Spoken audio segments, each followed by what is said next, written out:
So Soul School Extra Credit. What defines something as a cult? A cult has some bullet points, and so it will have the first thing, it will instill a fear of God within you. So this God is a God to be feared. They will have a modern day prophet. So, for example, I'm talking about Seventh-day Adventist. A story I learned from somebody that was raised Seventh-day Adventist is their Sabbath school. They go to church on Saturday, kind of like Jewish people, and they call it Sabbath. The first lesson they learned as a little child that stuck out in their mind was some story about some kid who wasn't paying attention to his lessons about God, and they got pushed out of a window and killed. So it instills a fear of God. A modern day prophet. So the Seventh-day Adventists believe in this woman named Ellen White was a modern day prophet. And Seventh-day Adventism is a relatively new religious cult. So this religion started in the 1800s when a 17-year-old girl got hit in the face with a rock and started saying she was the voice of God now. Let's just sit in that for a minute. A 17-year-old girl, I've also channeled, she got kicked in the face by a horse too. Got hit by a rock in the fucking head, and now she's telling everyone she is God's prophet. She had no bicycle riding, no jewelry, no anything of vanity, no all these from a 17-year-old teenage girl.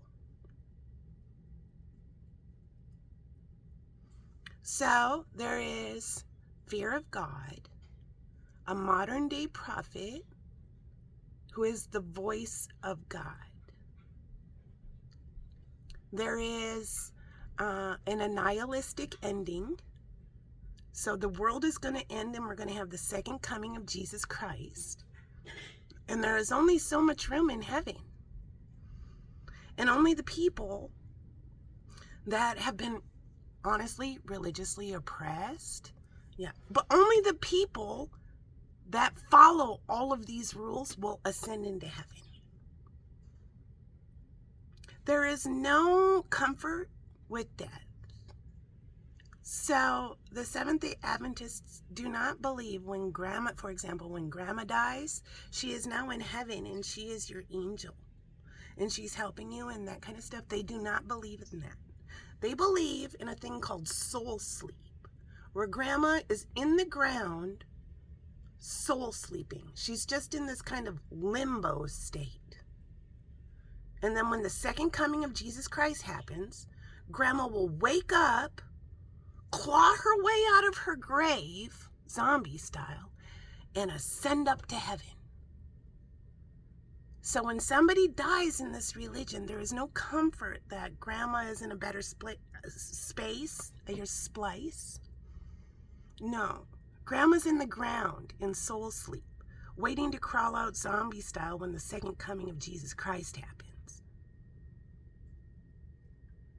This is indoctrination that you are taught since birth. So I watched my mother-in-law and my sister-in-law come back from the Rochester Mayo Clinic, where my ex-mother-in-law beat cancer. She had the best cancer doctors working on her at the Rochester Mayo Clinic. Maybe the best cancer doctors in the world. And I watched them sitting on my couch, looking at a gold pin with some jewels in it that the best cancer doctors in the world gave to her when she beat her cancer. And I watched them discuss amongst themselves if it was appropriate for her to put that pin on her jacket. She would have to ask her pastor. That's the level of oppression we're talking. The next time I saw her, I said, "Whatever happened with that pin?" Now listen to this. She said, "Well, I told my pastor said he would anoint it with oil and then I can wear it." Oh, your pastor just got some supply right in there. Your pastor just inserted himself in your gift from the best doctors in the world, and now your pastor says you can wear it. But it was a big question mark right before your pastor said, "Well, I'll anoint it with oil, and of course you can wear it." It's your pastor that gave you the okay. That's the level of indoctrination we're talking about.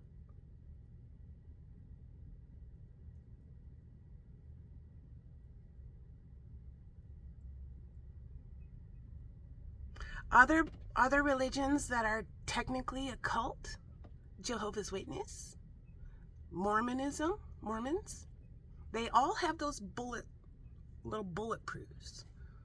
So once again, fear of God, a modern day prophet, and a nihilistic ending, and indoctrination and spiritual oppression.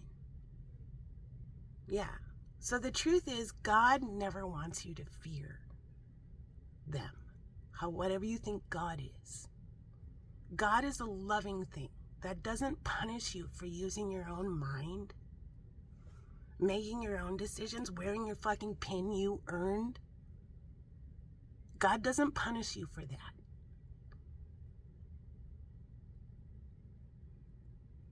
These culty religions are businesses. The Seventh-day Adventist business owns a whole food line, owns a whole schooling line. They have a big school that you can send your kid to in Hutchinson, Minnesota, with a dormitory, everything, a high school. I asked a friend of the family, I said, how do they get these recruits? She said, "Oh, well, they're trying something new now. They're doing mission trips down to Africa. They've decided they want more black people." Tell me more. Well, they go down to Africa and find a poor mother and say, "Poor mother, do you want to show your child a beautiful life in the United States of America? We're here with the presence of God. Do you want to get your child out of this dirt floor hut in Africa and have your child come live in the United States of America? If so, sign your rights of this child over to us and we'll take your child to America. They can live in the dormitory. We'll feed them. We'll do community outreach. We'll do lessons about God. Doesn't that sound great?" Of course, African mom says, "Yes, I want my child out of this dirt floor hut." So what do? They work out a deal. It's called indentured servitude. It's called slavery. "Well, here's the deal, Mama. Yeah, we're going to take your kid. But we're going to write up how much it costs for the dormitory, how much they owe for the food, how much they owe for the schooling. And they can go to the strawberry field out back and pick strawberries to work it off that we sell for money. They can do all these tasks to work it off." Yeah, they're going down to Africa to get slaves. It's called indentured servitude. It's putting you in a place away from your loved ones where now you are forced to owe a bunch of money that you will never make it so you're free. The cost will still keep racking up, and you have to keep cleaning the building, mopping, being a slave, picking the fruit, packaging the stuff, so that religion can go sell it all.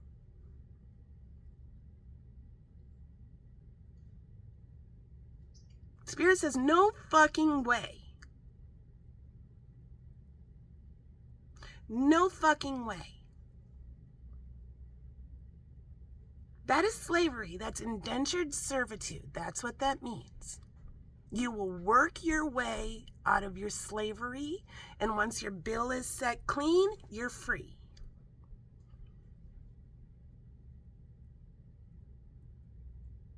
All in the name of God. Yeah, that's a business. So, that's the truth. That's the definitions of cults. Those bulletproof. I hear bulletproof. Those bullet points. And there are a lot of people realizing they were indoctrinated into a cult. And Spirit sent a light to tell them the truth and set them free. Don't fear God. God loves you. And if you ever earned a gold pin given to you by the greatest doctors on planet Earth, included with little gemstones in it, wear it no matter what your slimy pastor does to make himself inserted in that. That's the message direct from Spirit.